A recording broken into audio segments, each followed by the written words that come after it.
আসসালামু আলাইকুম বন্ধুরা, সবাই কেমন আছেন?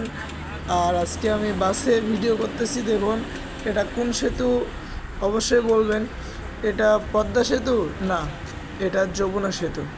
আর দেখেন, এই যমুনা সেতু পার হতে কত সময় লাগে আর কি কি রয়েছে। এই যে বাস চলতেছে, সামনের বাসটা দেখুন, এটা জ্যামে পড়ার কারণে কি বড় একটা সমস্যা হয়। আমাদের যাইতে অনেক সময় লাগছে শুধু এই বাস জ্যামে পড়ার জন্য। বাসের আমি একবারে সামনের দিকে বসে রয়েছি, ড্রাইভারের কাছে মনে হচ্ছে যে আমি বাস চালাইতেছি, কিন্তু না, আমি ভিডিও করতেছি।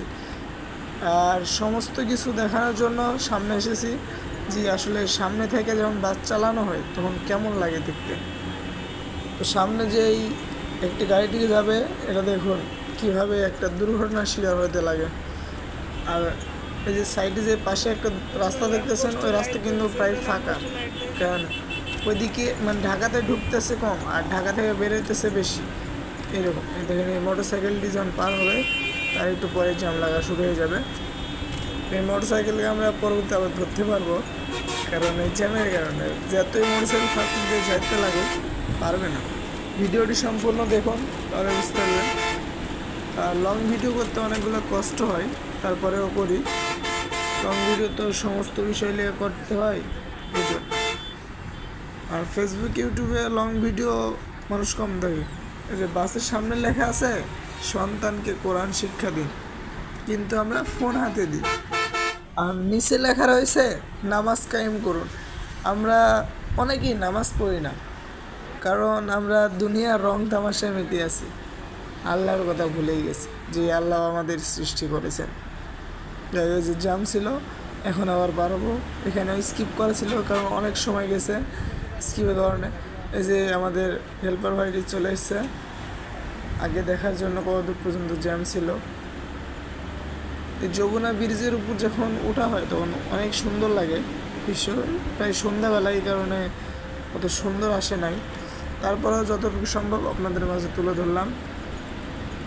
আর সাইডের দৃশ্যগুলো দেখুন কত সুন্দর। পানি প্রায় কম আছে এখন, কারণ এখন বর্ষাকাল না বা কোনো বন্যার সিজনও না, তাই পানি কম আছে। তো দেখুন সামনে কি বড় একটা দুর্ঘটনা হতে লাগছিল আমাদের। যখন আমি যেতে লাগছিলাম তখন এই সমস্যাটা হয়েছিল। দেখেন সামনে যে গাড়িগুলো আইতেছে, লাইটটা পুরোপুরি চোখে লাগে সন্ধ্যাবেলায় লাইট দেওয়ার জন্য। কারণ আমাদের বাসেও সিগন্যাল মারতেছে একটু সামনে যাওয়ার জন্য, যাতে জ্যামে না পড়ে। এই পাশে একটা ট্রেনের রাস্তা তৈরি হচ্ছে, ওই যে সাইডে দেখেন। আর পদ্মা সেতুর উপর যে ট্রেনটা ছিল, এটা বন্ধ করে দিয়েছে। পাশের রাস্তাতে এখন ট্রেন চলাচল করে। ট্রেন আগে চলে গেছিলো, জ্যামে ছিলাম ওই সময় ভিডিও করি নাই, কারণ অনেকেই সখন চিল্লা পাল্লা করছিল, অনেক ঝামেলা ছিল। ড্রাইভারটি আমাদের সুযোগ করে দিয়েছে শুধু ভিডিও করার জন্য। দেখুন আমি ড্রাইভারের পাশে একদম বসে আছি, যাতে ভিডিওটা সুন্দর হয়।